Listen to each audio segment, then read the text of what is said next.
Hi Don, how you doing? I'm good, Jav. Really good. It seems like hours since we spoke last. Yeah, as I say, it's always a pleasure to meet you, Don, because I know I want to talk today about cryptocurrency, which I know is a pet love of yours as it is of mine. Yeah.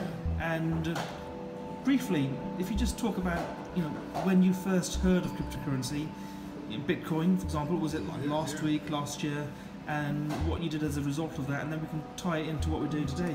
Yeah. Well, along with the majority of the world, east, west, north, south, wherever you look, everybody's talking about cryptocurrency, and half of everybody's talking about Bitcoin in particular. I first bumped into Bitcoin, the concept of Bitcoin, about 5 years ago. So we're in 2018 now. So 5 years ago, we can both do the math. Yeah. It's 2013. When I first heard about Bitcoins, they were worth zero. People were giving Bitcoin away. Wow. And that was was probably a bit longer than that. Yeah. No, because it's like an exponential curve. It was worth nothing for a long time. Yeah, you're right. So it was around quite a while, and then it started hitting $1. And I remember when $3 Bitcoin was news. This thing that was worth nothing, that had nothing behind it, with nothing backed it, was made up by some Satoshi Nakamoto I've never heard of. The geeks and nerds were building computers in their garages, and it was worth $1. This is crazy. That stuff's going to crash and burn back to zero.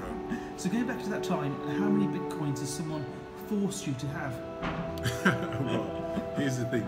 They tried, but I resisted because I don't want to get involved in that. But in that scam, that Ponzi scheme. It was all scams. And here's the key thing, though. I love the technology. Having a military background, I in fact knew about cryptography. And blockchain. And, well, they called it blockchain, but it wasn't blockchain. It was the 5 pieces that came together. Yeah. I called it DUDE, which is 4. So it's decentralized, unforgeable, distributed, and encrypted. Wow. And it was useful for tracking things. That's why they call it the ledger. Amazing. So that I like that technology, and I like my acronyms, as you know. I can see your acronym nature there. being part of the RAF. So dude was so I stayed with it, and I ran my first cryptocurrency information thing. Must have been about 4 years ago. 4 years ago. When nobody was talking about it, it was great. I had some key people in the industry came along. Wow. And Bitcoin exploded. It was 30 times the value when I first got into it. It was worth $30 a coin. Amazing. So I bought some. I bought £1,000 worth at $30. It's about 300, is it? No, 30. Yeah. Getting a bit old here. Yeah. But check this out. It went up 20 times in 3 months. So those 20 times, did it go up by $1 each time? Well, it was 30, then it went up 10 times, made it $300. Oh, you're talking about something multiples, yeah. 300, and the 300 doubled. It was knocking on $1,000 a coin. So with your, and then of course, if I sort of fast forward to December 2017, one coin that you bought for 30 cents, was it? $30, sorry, $30 is now worth $20,000. Yeah. Did you pay off your mortgage with that? Let me slow you down there.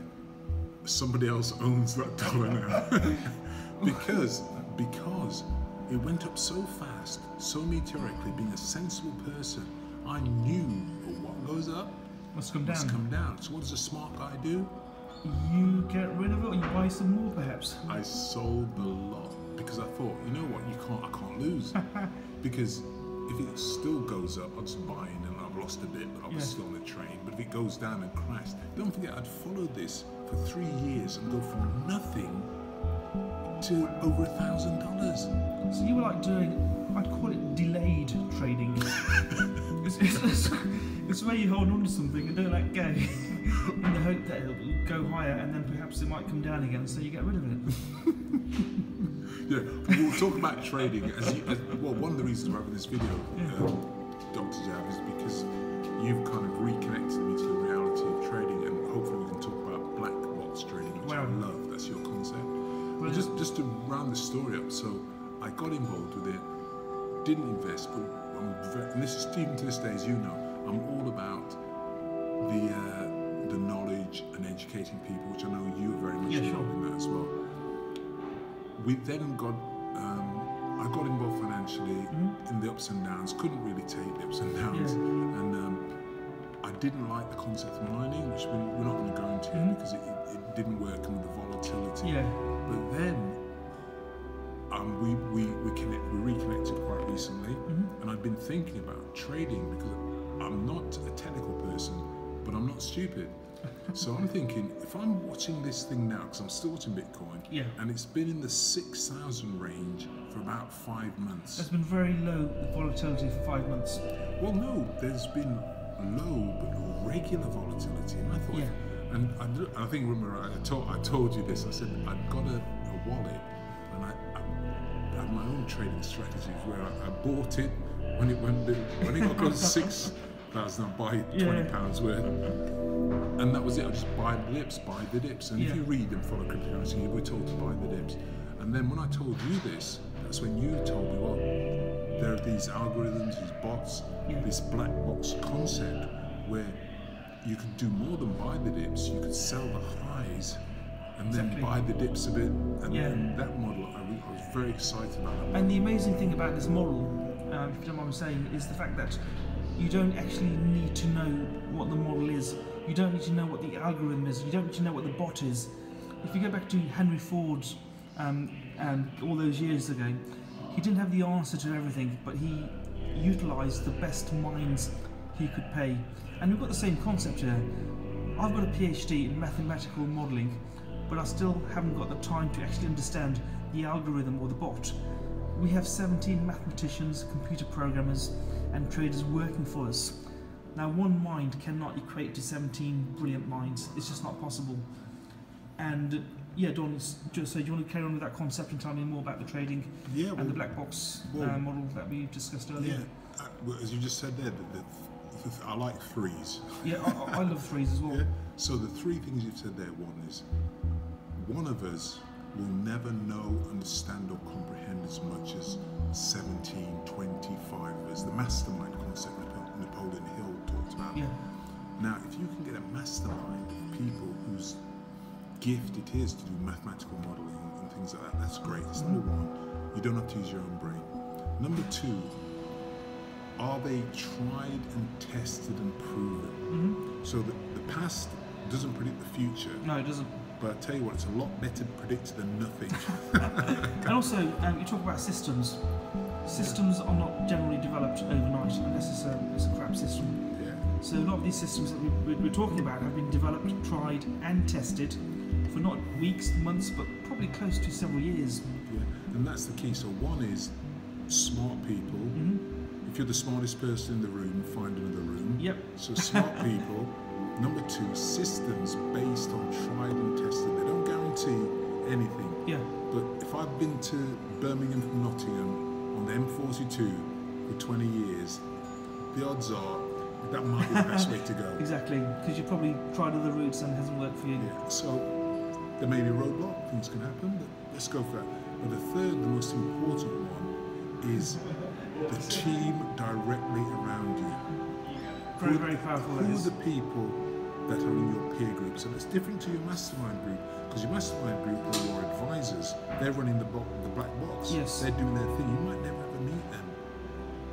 But who are the day-to-day people who are doing what you're doing, who have been there before, know how to get there again, and are willing to show you the way? If you can find those people and work with those people, that makes all the difference, because they'll tell you when to stop and when to go. Exactly. How do you find those people? If you can maybe tell me in 30 seconds. 30 seconds, I Google DRJAV. Excellent. I'm serious, no, you're running the video, but I'm absolutely serious. When I look up, I'm looking at Jav.